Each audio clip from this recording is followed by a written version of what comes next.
Hi, அனைவருக்கும் வணக்கம். Shivam Dube bro, you know English right? You understand English right? But I know only Tamil, so I can't speak in English. So தமிழ்லேயே பேசுகிறேன், வேறு ஒன்றும் இல்லை. இந்த ஈவெண்ட் வரதுக்கு நிறைய ரீசன் இருக்குது. ஃபர்ஸ்ட் ரீசன் அஃப்கோர்ஸ் ராஜ் வந்து ஒரு சென்டிமெண்ட்டாகவே எனக்கு ரொம்ப நல்ல பழக்கம். ஏன்னா நான் ஃபஸ்ட்டு படம் மதராச படம் நடிக்கும் போது அதில் மேனேஜராக இருந்தார் அண்டு ஏஜிஎஸில். அண்டு ஃபஸ்ட்டு படம் ஹீரோவாக நடிக்கிற நாய் சேகர்லேயும் ஒரு மேனேஜராக இருந்தார். அண்டு எனக்கு ஒரு பெரிய ஹிட்டாக அமைஞ்ச காஞ்சூரிங் கண்ணப்பன்லேயும் மேனேஜராக இருந்தார். ஸோ லைஃப்பில் வந்து கூடவே இருந்த ஒருத்தர் ராஜ். வாழ்த்துக்கள் ராஜ், ரொம்ப சந்தோஷமாக இருக்குது அவரை இங்கே பார்க்குறதுக்கு. இப்போ இதை மேனேஜர் வேலை பார்க்க எங்கே போயிட்டாருன்னு நினைக்கிறேன். எங்கே இவன் ப்ரெஸ்லாம் வந்தாச்சா இங்கே தேடிட்டு ஆளை காணோம். அண்டு இன்னொன்று டைரக்டர், அவரும் அப்படி தான் மான்கராத்தில் எங்களோட ஒர்க் பண்ணார். அதுக்கப்புறம் 2 படம் அவரோட ஒர்க் பண்ணேன். ரொம்ப நல்ல டேலண்டடான ஒரு பர்சன். ஸோ இந்த டீமே எனக்கு ரொம்ப பிடிச்ச, ரொம்ப ஃபேவரட்டான டீமு. அண்டு 3வது ரீசன் அஃப்கோர்ஸ் சிவம் துபே வராருன்றது எனக்கு இன்றைக்கி தான் தெரியும். அந்த ஏர்போர்ட்டில் ரிசீவ் பண்ண ஃபோட்டோ தான் போட்ட உடனே தான் எனக்கு தெரிஞ்சது. ரொம்ப ஹாப்பி. இன்றைக்கி வேறு ஒரு இதெல்லாம் இருந்துச்சு, எல்லாத்தையும் விட்டு ஓடி வந்துட்டேன்.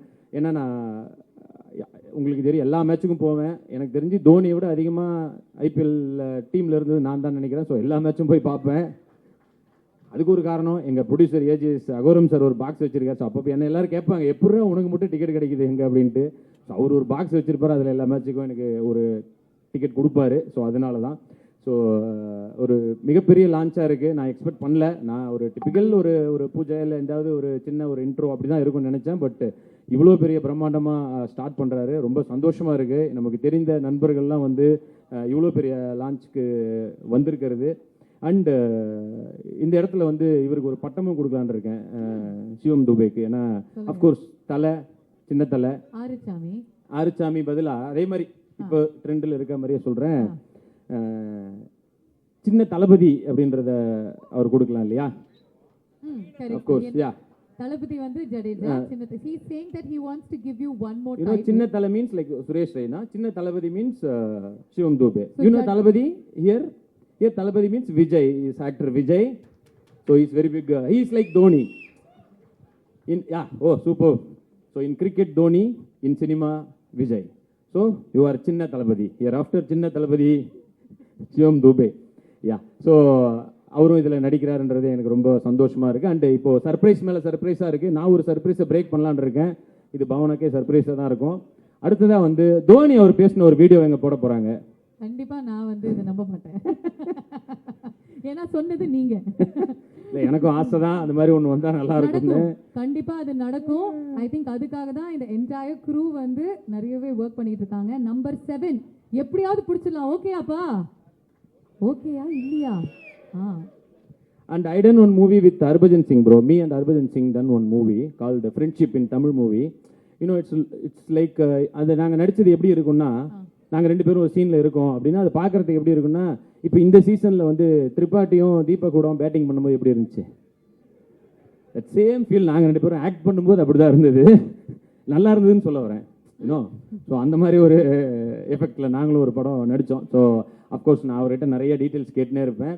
அண்ட் இவர்கிட்ட ஒரு தெளிவை பார்த்தேன். என்னன்னா, நீங்கள் என்ன தமிழ் டைலாக் சொன்னாலும் உடனே அதுக்கு மீனிங் என்னன்னு கேட்டுக்கிறாரு. எனக்கு தெரியாமல் ஹர்பஜன் சிங் சீனில் நான் நிறைய கெட்ட வார்த்தைகள் சொல்லி கொடுத்துருவேன். அவர் அது தெரியாமல் சீனில் பூரா வந்து வர்றவங்க பூரா பேட் வேர்ட்ஸாக பேசி அப்புறம் எல்லாம் திட்டினதுக்கு அப்புறம் தான் என்கிட்ட வந்து ப்ரோ அரே மச்சான் சொல்கிறா டே இப்படி சொல்லி கொடுக்காதரா டே அப்படின்னு சொல்லிட்டு வந்து. ஸோ பட் அந்த இது நல்லா பாராட்டணும். அண்ட் ஒய்ஃபுக்கு எவ்வளோ பயந்தவருன்றது கற்றுக்கணும். இன்னும் 6 அடிக்க மட்டும் இல்லை, ஒய்ஃப் கிட்ட எப்படி நடந்துக்கணுன்றதையும் அவர்கிட்ட கற்றுக்கணும். அண்ட் இங்கே தோனி அவருக்கு விஷ் பண்ணிக்கிறேன். ஏன்னா 15 இயர்ஸு, அதுவும் ஒரே ஒய்ஃப் கூட பெரிய விஷயம்தான். ஸோ அவருக்கும் நான் விஷ் பண்ணிக்கிறேன். தோனி அண்ட் சாக்ஷி, உங்களுக்கும் என்னுடைய கல்யாண நாள் வாழ்த்துக்கள். ஸோ இந்த படம் நிச்சயமாக ஒரு மிகப்பெரிய வெற்றி படமாக அமையணும். இன்னும் நிறைய சர்ப்ரைஸ் உண்மையிலே இருக்குன்னாங்க. கிட்டத்தட்ட எனக்கு தெரிஞ்சு 11 பேர் கிரிக்கெட் வச்சுன்னா 11 பேர்னா 11 பேரும் கிரிக்கெட் பிளேயரை இறக்குவீங்கன்னு நினைக்கிறேன். ஸோ ஷூட்டிங் ஸ்பாட்டுக்கு நானும் வரேன். வந்து அட்லீஸ்ட் ஏன்னா எனக்கு பிடிச்ச எல்லாரையும் நானும் வந்து பார்க்கலாம் அப்படின்றதுக்காக தான். நிச்சயமாக பெரிய வெற்றி. அண்ட் சந்தோஷ் நாராயணன் அவரும் எனக்கு ரொம்ப பிடிக்கும். அவர் மியூசிக் டைரக்டர் அப்படிங்கும்போது எனக்கு ரொம்ப ஹாப்பி. ஏன்னா இதில் இந்த டீசர் மியூசிக்லேயே தெரிக்க விட்டாரு. ஸோ நிச்சயமாக படம் மிகப்பெரிய வெற்றி அடையும். அண்ட் வெங்கட் மாணிக்கம் சார், உங்களுக்கும் வாழ்த்துக்கள். எதுக்காக உங்களுக்கு வாழ்த்துக்கள்னா, உங்ககிட்ட தான் அவர் எல்லாமே கற்றுக்கிட்டு வந்திருக்காரு ராஜ்ன்றவர். ஸோ ஒரு நல்ல ஒரு ப்ரொடியூசரையும் நீங்கள் தமிழ் சினிமாவுக்கு ஒரு வகையில் கொண்டு வந்திருக்கீங்க. ஸோ உங்களுக்கும் வாழ்த்துக்கள். அம்மா, உங்கள் சந்தோஷம் எனக்கு கண்ணில் தெரியுது. நீங்கள் வந்து எப்படி ஒரு கஷ்டப்பட்டு எல்லாம் வந்து ஒரு பெரிய காசு இருக்கவங்க ப்ரொடியூசர் ஆகிறது பெரிய விஷயம் இல்லை. பட் உண்மையிலே உழைச்சி கஷ்டப்பட்டு கொஞ்சம் கொஞ்சமாக சினிமாவை கற்றுக்கிட்டு ஒருத்தர் ப்ரொடியூசராக இருக்காருன்றது மிகப்பெரிய நம்பிக்கை. இந்த படம் இன்னொரு 10-20 நல்ல ப்ரொடியூசர்ஸ் தமிழ் சினிமாவுக்கு கொடுக்கும் அப்படின்னு சொல்லிட்டு நான் இதன் மூலமாக வேண்டிக்கிறேன். Thank you so much. Love you all. Jai Hind.